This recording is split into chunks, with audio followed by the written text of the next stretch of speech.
motherland, from Africa. They brought on their own knowledge from the motherland, but also combined that with the knowledge they got from the indigenous peoples here, and created their own society, created their own community, our own culture, our own language. We create our own spiritual practices. So that's everything in a nutshell for my community. The thing that I also wanted to mention um, is that since we are here, we have been struggling, we have been fighting. First, we had to fight to just to be seen as humans, to not be slaves. We fought for our freedom. We could be we were able to sign an peace treaty with the colonial government back then, with the Dutch. That was in 1762. With this, where we signed this treaty, and this was for us to just be able to live freely, in the forest, and just to be able to be wherever we want to be. And still, until this day, we're still fighting. This time we're fighting to get our land right recognized. Just like we mentioned, we are still the stewards of at least 1.4 million hectares of forest. So we don't just want land rights to own the forest or just to own the land, but to be able to just live freely and be able to just to express our culture as the way we want and stuff like that. So yeah, it's been like that for centuries. So it does get new, we do add new things like now climate change to it and gender equality and stuff like that. But it's still the same fight we have been fighting for centuries. Yeah, that's frustrating for sure. Like, you all have such a rich and really interesting history, and it's I'm sure it's very disappointing that you've had to have this fight for generations to have your rights recognized and be treated and respected as the stewards of the forest. Um, so you mentioned that the fight for your rights sort of evolves every generation. So right now you're focusing more on climate change. I want to ask you a bit about how climate change is affecting your livelihood in the forest. But before that, could you tell us a bit about your agricultural and food practices in the Yeah, forest? And how do you all sustain yourselves? yeah. So our main source of food is agriculture, because that's how we plant. That's how we. If you don't do it, you don't eat. Especially a few centuries ago, even though we signed a peace treaty, it was still very much illegal for the Maroons, because that's how they call us, the Maroons, to come to the city, right? So it was very I love this legend. So it's not a legend, but it's actually that's how it happened. So there was this lady called Mapansa, and Pansa is now of a family name. It's a family name in the Saamaka community. And this lady, we have been told that she carried rice in her hair. So she braided her hair down and carried rice in her hair. And that rice, that kind of rice, is still what we are still using until this day. So rice is a very big part of our food. um, we plant vegetables. We have different kind of vegetables. I feel like Surinamese vegetable is not really known in the Caribbean, but we have different kind of vegetables. We plant a lot of cassava, sweet potatoes. We eat a lot from the forest, so the forest gives us a lot of food. We call it NTFP, so the non-timber forest products. They can different kind, can be from medicine to stuff to eat, and other kind of herbs we use for different kind of stuff. We fish. Women and men both fish, but the men are the one hunting. So we hunt a lot, wild animals, so like wild boars, wild rabbits, tapirs. So we have different kind of animals that we eat. We eat fish, a lot of fish. And yeah, rice is a very big part of our diet also in the festival. So that's mostly what we eat, and most of these things are being planted. And yeah, water. We live alongside the rivers, so almost all of our communities are alongside the river. They have to, because we're so dependent on the river, not just for water to drink and to wash your clothes and to bathe, but also as transportation. We use boats. Most of our transportation is boats, and to get to the city, then you also have to take a car. So that's mostly how we live in our communities. I love doing these events because there are always so many similarities across cultures. So, Yeah. rice in the hair is a legend that's really similar across various groups.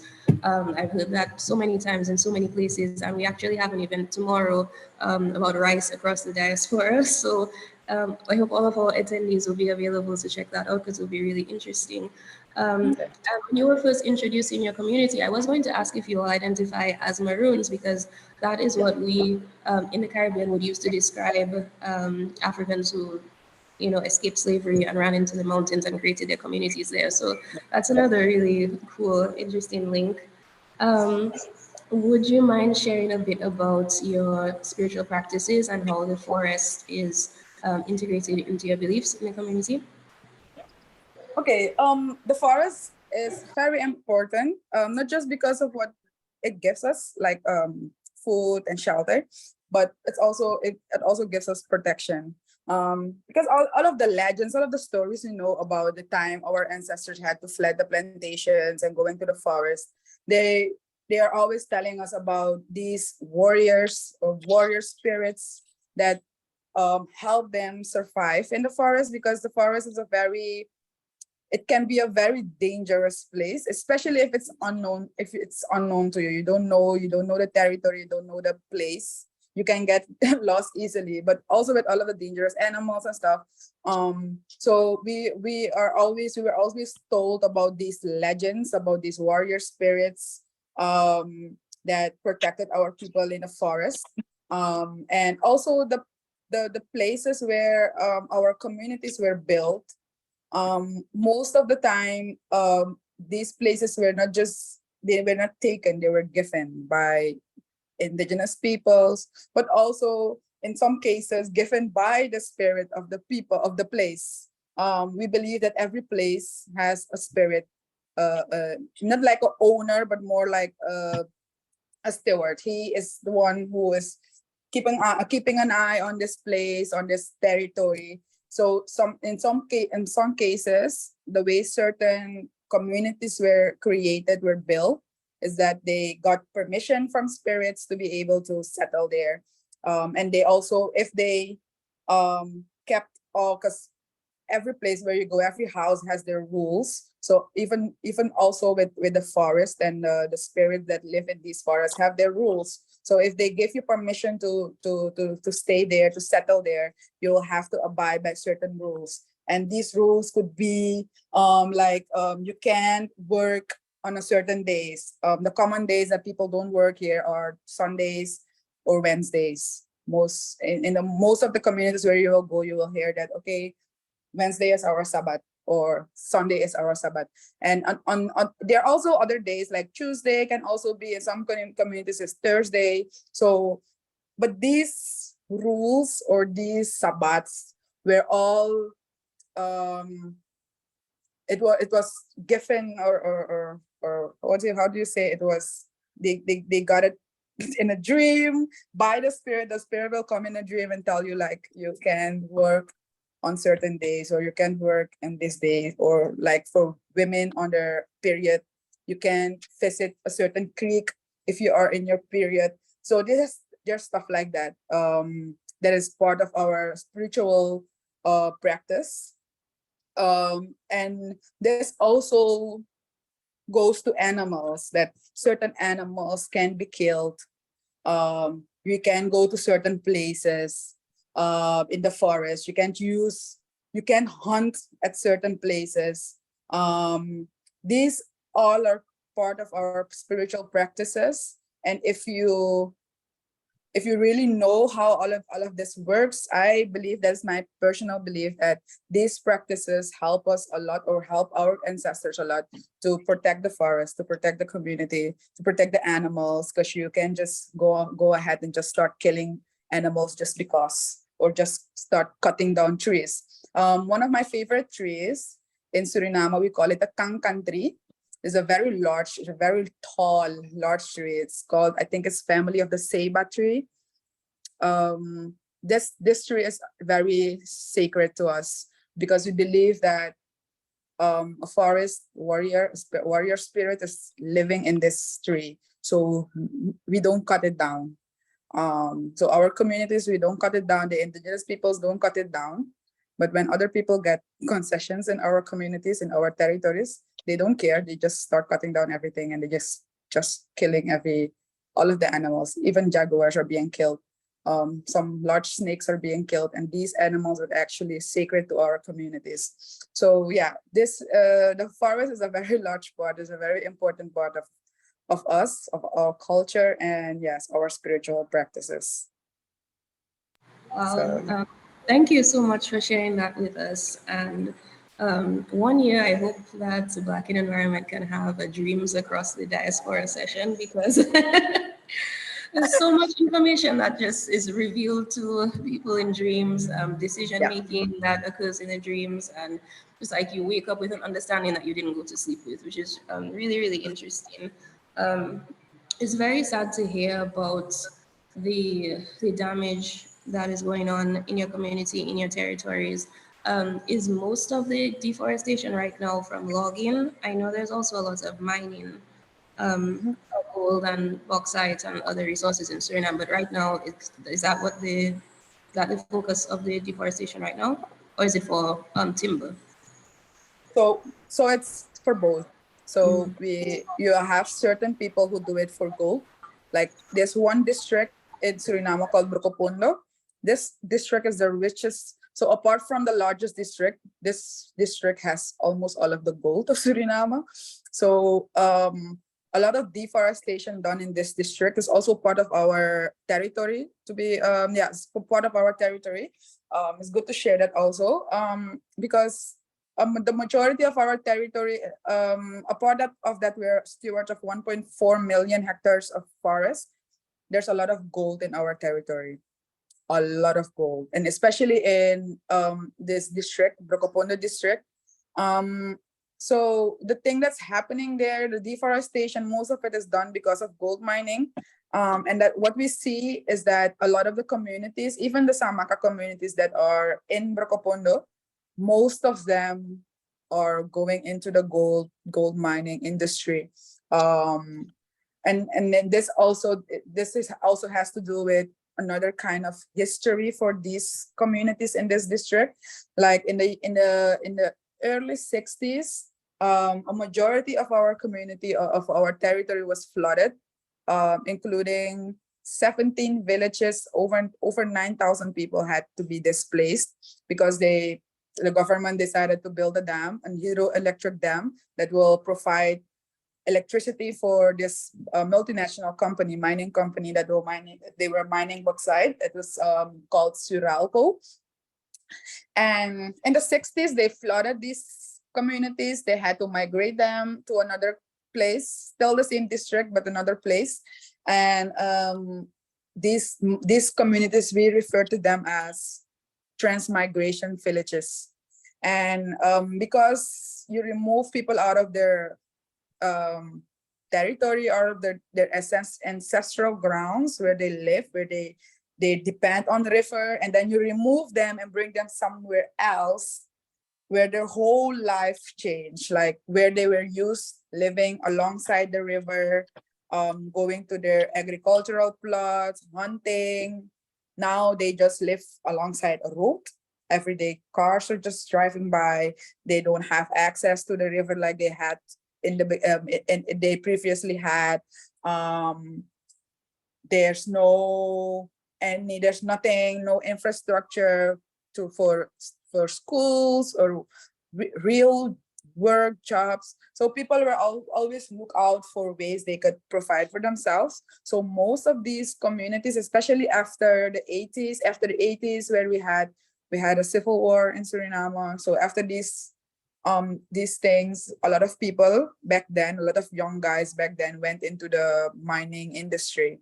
And we see that this is something that's keep on happening, that we will we will have very young people, even in school, they could be in school, and after school, the young boys, let's say they could be between the ages of 12 and 16, and then they will go after school, will go into the gold mines and start hustling. So as soon as they see they have money, that is when they will start dissing school. So a lot of people, we have a lot of dropouts, but this is also, that's the only reason is because they want to go into the mining fields and make money. And on the other side, we also have deforestation just for logging. That's mostly the territory I live in. That's alongside the Upper Suriname River. We still have clean river water, clean creek water. We still have the majority of our forest is still intact, but the people who get concessions there do it mostly for the logging purposes, because we believe there's not really much gold in our territory. Hopefully, we do think, we do hear some people talking about, yes, we think there's gold, or people are looking for gold in certain areas, but so it's not the whole territory that people are looking for gold, but in some places it will be just for wood, just for logging, and other places it will be for mining. Yeah. Right. Wow, so many things I want to ask you. um, so the flood that you mentioned was because it was because of a dam specifically that was built. But do you see a lot of flooding more recently as a result of climate change? And where do you draw the connection between the impacts of climate change and the impacts of not having land rights or So having your land rights respected? so the impact of climate change, we see it now. Like, I love this example because it was last year. I do a lot of work in my community, where we do different kind of work. Sometimes it's capacity strengthening, sometimes you just have community meetings for information sharing, sometimes just meeting with women, sometimes only with youth. And we had this meeting with the forest management institution of Suriname last year in April. And it hasn't really been rain for maybe 2 days, and just like that, flood. Everything was flooded for let's say for the next 3-4 days of the training workshop we had. Everything was flooded. But the water came as soon as it went as soon as it came. So the way the way it came, it went like that, but it stayed for at least 4 days. And that was last year, April. And then from August to last week, it started raining last week. It has been dry. So we have been dealing with the drought since for over 8 months. It's a pity that I don't have a presentation, because I could show you guys pictures of how dry the river was. Some creeks are totally dry. So, and the creeks, we use the creek mostly for our drinking water, because the creeks are usually cleaner than the river. So for drinking water, we use the creeks. But if it's not raining, then you can collect rainwater. If it's so dry that the creeks are even dry, that you don't even have water, there's not even a stream in the creek, then you can imagine what happens with water, what happens with agriculture, because our people, they are used to plant. They start cultivating their plots during a certain time, and then you plant certain crops during certain times. But if you have a drought of almost 8 weeks, how can you plan what to plant, what to start planting for? So with agriculture, definitely we will have issues with food. with water.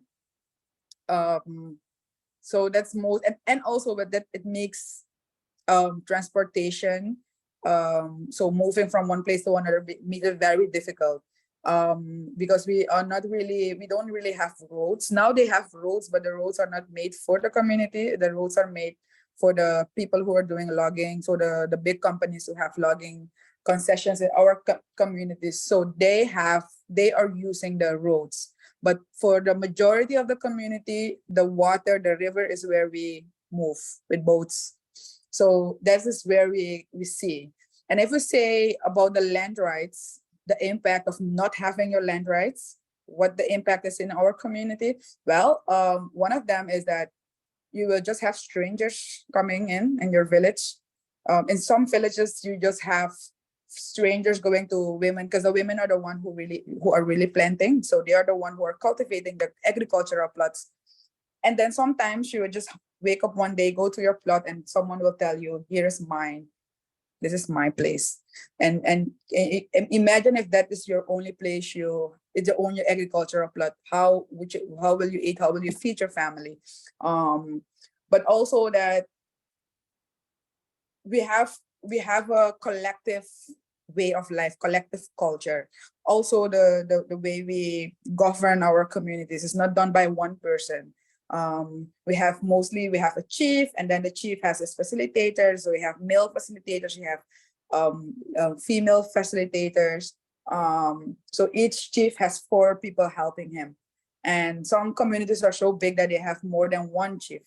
So imagine that, not involving the community in decision making. So we can just be like, for example, I can use an example. The government will come up with policies to protect nature, like protect. One of them I like is to protect the jaguar, because the jaguar is being hunted right now. So then they just came up with this whole plan, and they made a whole campaign against killing jaguars, but they didn't involve none of the communities. And if the jaguar and I are having the same habitat, and you want to protect the jaguar, but you're not involving me, how can you ensure that the jaguar will be protected? So just stuff like that. And then when you give out concessions, the things that's not happening, you're not coming to talk to the communities, you're not consulting the communities. We don't know what's being done, or what policies the government is coming with, new policies of stuff. We don't know who are getting concessions, how big the concessions are, where the concessions are. So there are a lot of stuff that's going on that we don't have any we're not involved in anything, but we are the one who are managing the forest, the territory. So it's very important to have these land rights. Without these land rights, you actually don't have any control over your own community, your territory, but also your own development. Because we don't have ownership of our territory, we can just come and decide that we want to save this part of the forest, without the government just coming in and do whatever they want. Because that's actually what's happening now. Because the right side of the forest of our territory, we were not using that. Nobody was going there to hunt. Nobody was going there to just cut down trees, because we were saving that. We have a very sustainable way of living with the forest. It's just our way of life. We save the forest, we save animals, and that's just our way of life. So it's nothing new, nothing about sustainability or sustainable use of the forest, or FPIC, free prior informed consent. None of these things are new stuff to us. They sound new because they are in English and they are just sophisticated terms being used, but it's nothing new to us. So none of these things are new. But if you want to involve us in conversations, or you want to involve us in policy and decision making, then you will have to do all of these things. which is not new to us, but people are introducing them as new things, with new names and stuff like that. But it's the way, that's already the way we live. That's just culturally who we are. Right, So like nothing about us without us, right? And so sustainability and climate resilience specifically, it's a very big, it's a buzzword now. These are catchphrases. They are new and exciting to hear, but this, it's not, as you've been saying, it isn't new to you. Like, you all are not new to this. You're very true to this. You've been doing this for centuries, yeah. and should be recognized as, you know, the original stewards or some of the earliest stewards of the forest. So has any of the indigenous groups or Afro-Indigenous groups ever been included in the climate conversations or the environment conversations in Suriname, or any of the international events like at COP or anything like that? So I wouldn't say as we are included, but maybe on an individual level, like based on your skills, based on what in which groups you like to move. Then you will have certain individuals out of our communities. Me, for instance, last year I went to COP, but it was not, I was not based on because I am a maroon girl, or because I know about the forest. It's not because of that that I applied for this program from the UNFCC, and I got in, and I saw that as an opportunity for me to start advocating for the Afro descendant people in the in the Amazon, because I travel a lot for work, and the organization I work for, the NGO I work for, we have network partners in Colombia and in Bolivia, also in other countries like Africa and in Asia. We have a lot of partners. But every time, so like I saw it at COP. I went to COP last year, and I was telling people I come from Suriname. I was trying to tell them a little bit about myself, and people were asking, really looking very confused, like, what do you mean Suriname? Where is Suriname? What is Suriname? Everybody wanted me to say that I'm coming from Africa. They were expecting an African country coming out of my mouth. So I was telling them, explaining to them about Suriname and how we have tribal people living in the forest. And a lot of people were really surprised, but because they never heard of Black people living in like indigenous peoples in the forest. So I saw that as a opportunity to start advocating for us, telling people about, listen, we have Black people living in the forest, just like we are just living like the indigenous peoples. We are just we have our own governance system, everything. So I was trying to explain as much as possible, because Black people in the environment, Black people in the environment conversation, it's different than when they mention indigenous peoples. So I know we have other indigenous groups or organizations that are working together with the Maroons. But the indigenous people they already have they are known, people know them, and they are expected to be in the conversation. It's not always going as well as we would like, even for the indigenous people, even though it's something that is expected, is not being done, especially not in Suriname, not based on the fact that people are indigenous peoples.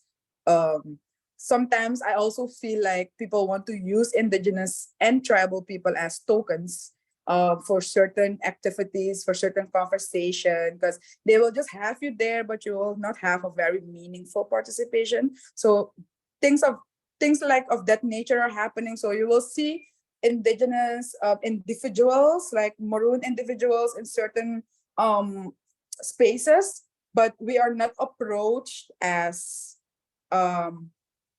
to engage the communities, to engage, because what I have to say. So now I can speak on behalf of my people because of how involved I am in a certain organization. But not everybody can do that. You can just look at one maroon person or one indigenous person and listen to what they have to say, and just think that this is the perspective for this. This is how all of them think.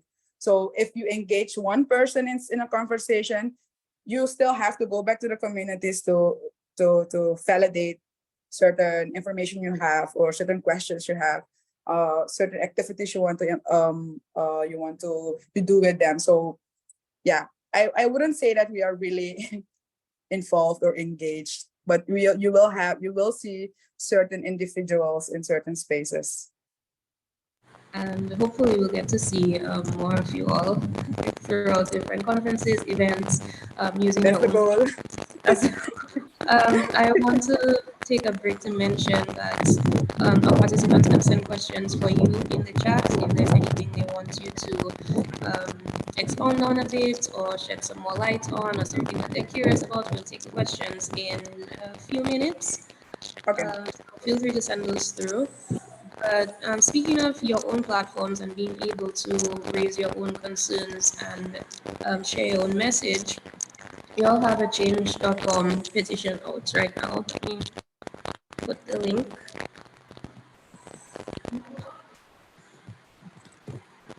This is a link right here if everybody wanted to check that out. So could you tell us just a quick summary of what you're hoping to achieve with this petition? So I see the next goal is 2,500 signatures. So what happens then, and where are you hoping to take it from there?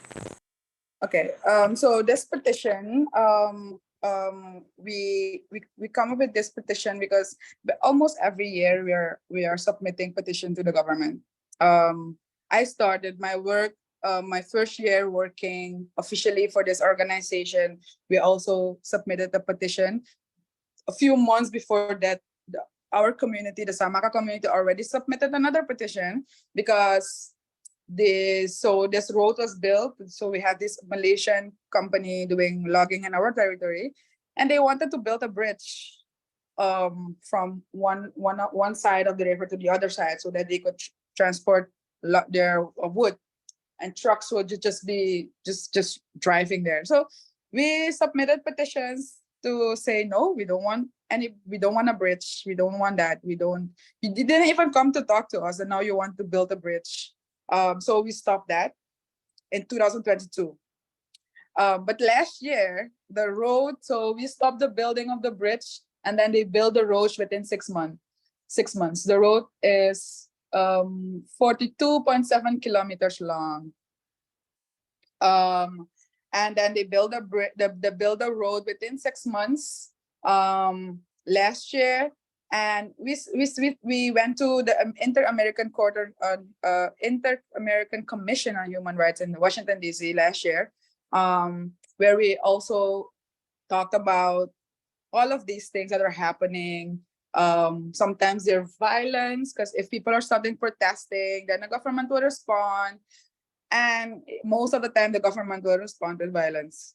They will send military people or police to you. And last year, unfortunately, 2 of our indigenous warriors died during one of these.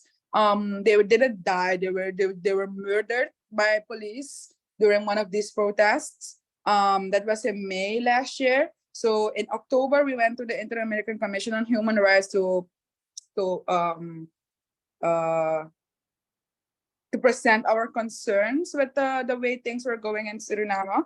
And then the Saamaka, so I am part of this organization called the Association of Saamaka Communities.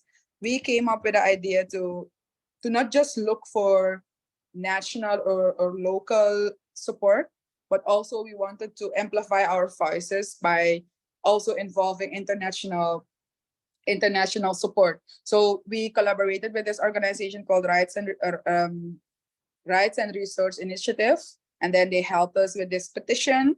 The petition was more to give people a broader view of what we are doing, or what our challenges are with deforestation and not getting our land rights recognized. So that's why we have this online petition, so that people have we have figures, we have facts and figures in this petition, so that people could see about the deforestation, the not implementing of FPIC, like free prior informed consent. So the companies, nobody is coming to talk to the communities before starting working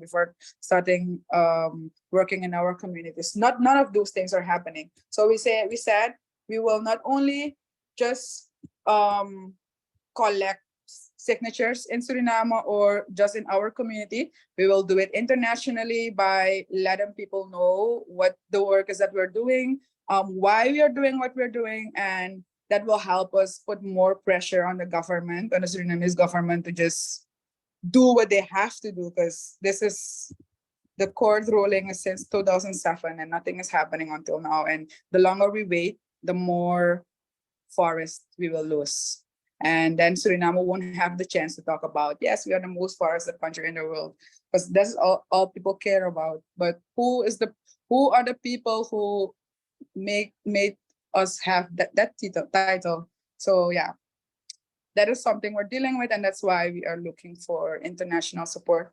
So now we have over 2,000 signatures, but the more the better. So yeah. For sure. Again, I shared the link in the chat, and I will also share it on our Hoover page so that our participants will be able to interact with it and read some more about your course during the week. For those who are here right now, if you scroll all the way to the bottom of the page, there's also a link to a video, which I thought was really interesting. It's a good synopsis and description of the people and the struggle, and you get to hear it in their own words, which is really important. Yeah.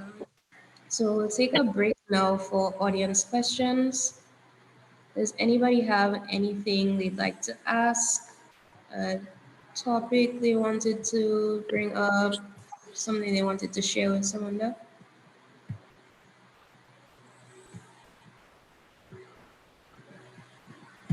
You can type it in the chat, or you can just raise a hand, and you'll be able to unmute yourself and share.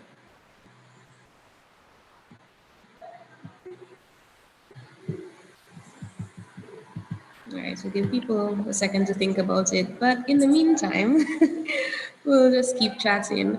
So, this fight for recognition and to have your rights awarded, to have your rights recognized, this has been going on for generations in your family, as you said. And I'm sure that really takes a toll on all of you. So, what do you do to replenish yourself and replenish your spirit and keep you going? So, like for example, now, now I'm a very busy period, Mhm. because like for this petition, it's not just a petition, because this is actually a advocacy campaign that we're working on. So we are doing a lot of consultation in our communities. We are giving people updates. Now today I had a conversation with another community who is dealing with with two separate cases of land grabbing. So even though it is in the communities that all of these things are happening, the best thing to do is be in the forest. So I think today is Tuesday. I think tomorrow or Wednesday, I think it will be Thursday that I will go to my community. It will be in my village, even though it will be for work, but just because I'm there, I'm in nature. I can swim in the river. I can go to the creek, because last week it started raining, like I mentioned earlier, and I got a video today to show me that the river is already getting fuller. So we'll have more water in a few days if I said I'm traveling to the interior. So for me, I just have to be in nature and just appreciate nature and just experience it and just know why, just to remind myself why I'm doing this. Because this can be very challenging, especially if you have people um, who don't understand why we're doing what we're doing. A lot of people think that we are just trying, we don't want them to make money, um, or I'm the one who wants to just make money from donors, stuff like that. So you hear a lot of things, but the only place I feel like I just go unwind, just be in the forest, be in my community, be in the river, experience it, see it, and really relate and really understand why I'm doing what I'm doing. Because sometimes if you look at people and the reactions of people, you will just want to give up because it feel like people don't understand. But I'm not doing it for people. I'm doing it for nature. I'm doing it for the forest. And every time I see that, every time I experience that, um, I see the bigger picture again, and I'm just able to move on and just able to do whatever I need to do. That's lovely. I hope you enjoy your weekend. I hope you get to swim a lot and you feel refreshed being back home.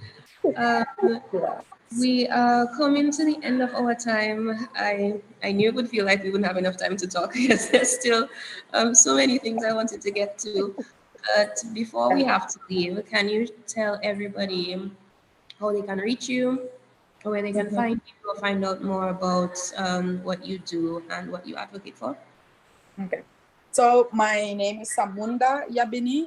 That's the name I use on LinkedIn. That's the name I use on Facebook. My Instagram name is different. It's tutu follow, tutu_follow. Maybe I can write it in the Spell chat. like yes. Yeah. And the work I'm doing, we will be able to see the work I'm doing on also on Instagram on my work page. It's called Saamaka Auto. I will write all of this down in the chat. And on Samaka Auto, you will be able to see the work I'm doing with the communities, the work I'm doing with the youth. Um, and on my personal page, I'm just posting my personal stuff. But yeah, you can reach me on Facebook, Samunda Jabini, on LinkedIn, same name, and on Instagram, you can reach me on to follow. And if you want to see my work or be just to know to see what I'm doing, then you can also check me on Samaka Auto, and all of this I will put in the chat. Samaka Auto. Yes. All right, so give you a second to put all of that in the chat. In the meantime, we have a question from a participant. Very interesting conversation. Love the passion of the presenter and the moderator. Thank you. Our question is, what is the overall relationship? What is the relationship between the overall government and your local government? So I'm assuming this means your tribal government, chief and advisors and councils. So yeah, the way things work in Suriname, so like I mentioned, we have our own governance system. That's not only for the Samaka, but all the tribal communities and indigenous communities. We have our own governance system. So if we are when we're talking about land rights, it's not just about the forest, but it's also about our governance system. It's about our culture, the way we live, the way everything that get recognized by the government. So there's no really not really the relationship that is there is that the government does recognize that we have our own leaders, traditional leaders, and it's most of the time something that they don't have any influence in. Actually, they shouldn't have any influence in it, but with politics and stuff and new politics, they are trying to have as much as influence as possible. So now we see that the government is trying to influence our leaders, traditional leaders, that they are influencing some of the processes in choosing when we are choosing our traditional leaders, but it's not something that is traditionally so that traditionally that the government, overall government of Suriname and our traditional leaders that they had any relationship. But because we don't have the law, there's no law yet, so we just have to work with what the government is giving us if they want to recognize them or not. So right now, what I see right now, there's no really, they're not trying to recognize us, they're trying to influence us. So that's how they're trying. That's what we see. The interaction there is more one of influence instead of really empowerment. Which I understand. I understand that the government would not want someone else to be ruling their people, but that's just the way it is. It's always been for centuries. So yeah. I don't know on anything else to say than there's no really a relationship. They get, we get acknowledged. We are here. They get a little bit of funding, not funding, but they get money at the end of the month, a little bit of money, a small lot, not a lot of money because they are traditional leaders, but there's no law. So the government, if they would like, if they would want to take that away, they could just take it away anytime they want, because there's no law. So yeah, there's no really a relationship, just one of influence. Yeah, and if it's based on how they feel at the time, there's nothing written into law, then you could have a change of government who decides that they don't want to have any relationship and they don't Exactly. want to at all. So yeah, it's a difficult Exactly. thing. How many people are in your community? So the Samaka tribe is big. I think 30,000 people big. It Wow. could be more. It could be more people, but I think it's general. Then it's 30,000 people. That is, I think at last census, the population of Dominica was like 70 or 80,000 people. So, yeah, you're about a Yeah. third. No, we are Wow. actually the largest. We are actually the largest tribal group in Suriname. We are the first, the oldest, and the largest. So yeah. Do you all have any, well, cross-border collaboration with other groups in Guyana or anywhere else in the rainforest? Not as a community. What we are doing, what we are trying to do with the community is that we are trying. So I think that will be my role in my organization, is to really connect us with the Caribbean, because we are more connected to or not really communities, but organizations outside of Suriname, like in Europe, like Mm-hmm. Tropenbos International, IUCN. So these kind of big organizations are the ones that we really see as partners. But I feel like um, after participating in the Caribbean Climate Justice Camp last month in St. Martin, I've seen that we really lack, and not only in my community, but I think it's also something from Suriname, that we don't really connect with the Caribbean, because we speak another language. We speak Dutch, and there's not a lot of Dutch Caribbean countries. So I feel like that it will be my that will be my plan or my job to do, to connect the Samaka community or our organization with more Caribbean communities. So I connected a few weeks ago. I connected with someone from the Jamaican Maroons. Um, I do have friends in Guyana, but it's not just like the community is connected with them. The community is also connected with indigenous people from Colombia and in Bolivia. So that's what we have. But in the Caribbean, we don't really have that connection yet. But I think that is something I need to work on, and it will happen. It will happen. Yes, it will. Probably a lot sooner than you think, now that we're in touch. Um, are there any other questions? Okay, we have a question from Dante Jackson. For my current role, I'm researching about implementing human rights and safeguards into conservation. I'm curious if there has been any successful collaborations locally that resulted positively. Also, you mentioned that work is starting without former prior informed consent, so I'm sure that affects your trust after many years of struggling to have your rights respected. What would it take from other institutions to gain that trust? So to answer the first, if we have any other successful collaboration locally, yes. So the Samaka community collaborates a lot with the indigenous community. So my organization, the Association of Samaka Community, is working together with the organization of the indigenous traditional leaders, and these two organizations are working together to lobby with the government. So any lobby work we're doing, most of the time the indigenous peoples are included, and we are trying to keep the same, to keep our word. When we talk, we make certain commitments and stuff, that we keep our word to each other, or to trust each other. We are also lobby together. So the indigenous and the Samaka people are going together to the government, and we have certain lobby activity.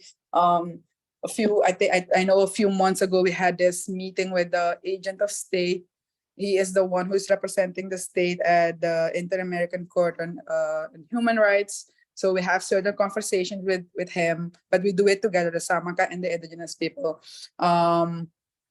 And the other part of the question was, What would it take to what would it really take? Institutions, yeah. Just do whatever is necessary to do. Like if we say people we don't see FPIC, then use it. FPIC is nothing new, but so that means we expect it. But if it doesn't happen, then we will just say that you don't really recognize us as a people, you don't respect us. And that's when people will not trust. So first and foremost, what I would advise people to do is, when you come to our community, it doesn't matter if it's just for some kind of project, do the AFPIC, talk to the people, explain what your activity is. Don't try to manipulate people, because it's happening a lot, because people are just thinking, oh, these people, they can't read, or they don't speak English, or they don't speak Dutch, or they won't understand what we're saying anyway. And that is the reason why a lot of people, or a lot of our communities, don't trust outside organizations when they come in. It's because they don't really consider us as humans. Just just have the respect for us. Yeah, so that's the advice I would have. And it looks like we are just about out of time. Thank you again so much for being here today. I am so happy I got to speak with you. Thank you to all of our participants for joining us during your lunch break. If it's lunchtime where you are, or just taking the time out of your day to spend an hour with us, we really appreciate it. Before we go, I'll just mention that this evening we have a panel discussion called Roots and Roots. That's roots like the trees and roots like pathways. Roots and Roots, Environmental Perspectives from the African Diaspora. That's at 7 p.m. Atlantic and Eastern Time. It's also available in this Mover platform. If you are here, if you need help accessing that, you can let me know, reach out to the organizers. We'll help you get on the call. And then tomorrow we have some more interesting programming coming up, including the Rise Across the Diaspora event that I mentioned, and also Trails and Trails, Tracks and Snacks, sorry, a trail experience where we'll be walking along a path in DC and learning more about animal paths and edible plants. So thank you all and have a good Thank day. you. Yes, thank you for having me.